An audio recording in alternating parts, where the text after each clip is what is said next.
Hello and welcome to News Across Nigeria. I'm Olumide Macaulay. Coming up on the program, the United Nations calls for the immediate and unconditional release of the Dapchi Schoolgirls.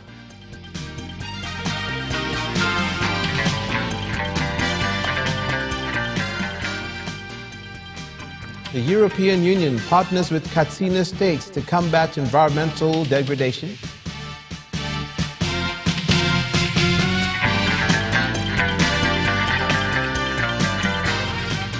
And displaced persons in Edo State lament over dwindling food supply.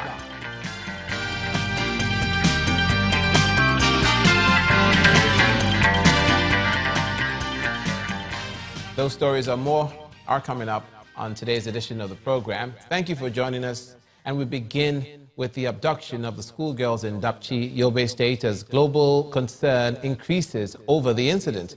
The latest condemnation of the girls' abduction is coming from the United Nations with a call for their immediate and unconditional release and safe return to their families, while asking the federal government to do all within its power to rescue the students from Government Girls Science and Technical College. The UN also promises its support to Nigeria and other countries battling similar challenges. In the meantime, 5 of the students who narrowly escaped from the abduction last week have returned to their school and are reflecting on the ugly incident. Government Science and Technology School Dapchi, still a shadow of itself. It's about 10 days since 110 girls were kidnapped from their hostel. Residents of the town are still waiting anxiously, hoping that someday their abducted daughters will return home. The school gate is still shut, but these girls have managed to gain entrance into the premises to relive the memories of the Black Monday. They were lucky to have escaped from the attack, but their friends were not. They take a walk around the school, which used to be their second home, but now a ghost town. They seem to be getting tired of staying at home. Honestly, we are saddened with the abduction because we don't read again. Sitting idle at home and the value of education in our modern world cannot be overemphasized. 110 of us were abducted, including my best friend Zara Mohammed, whom we do all things together.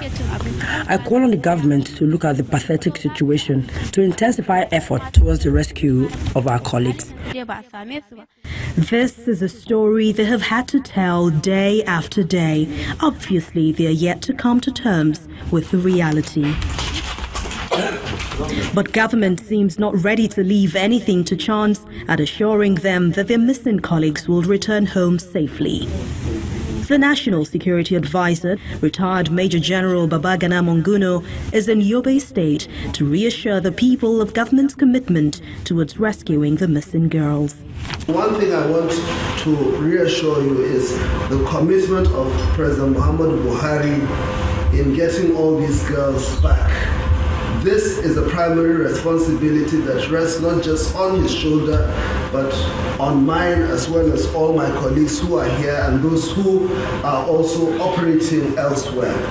The Yobe State Governor Ibrahim Gaidam is asking for a speedy military action to have the girls return. He's, however, confident that the efforts so far will yield the needed results.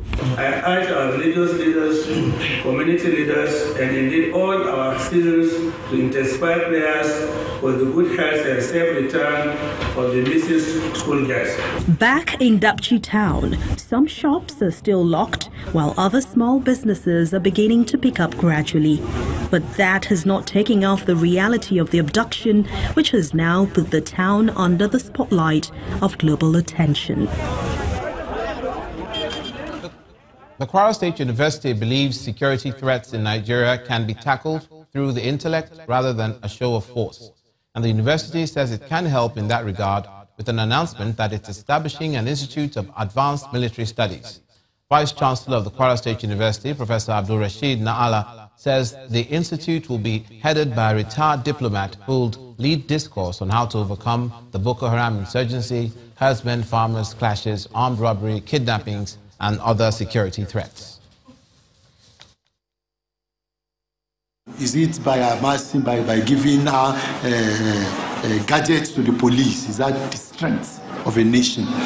Or by developing an intellectual who understands the whole tradition, who is able to therefore, mobilize the whole intellectualism, this understanding to operate and bring about a crime-free society. So my point is that we have neglected this aspect for too long.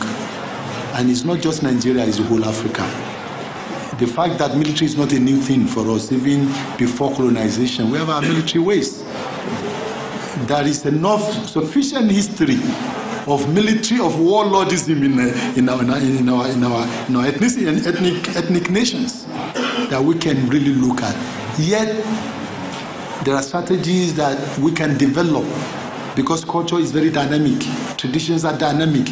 If you continue to do research and develop intellectualism, new innovations will come out.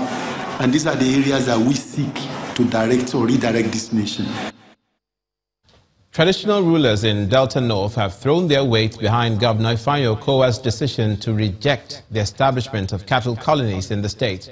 Their request is coming against the backdrop of a proposal from the federal to state governors to establish cattle colonies to curb clashes between herdsmen and farmers.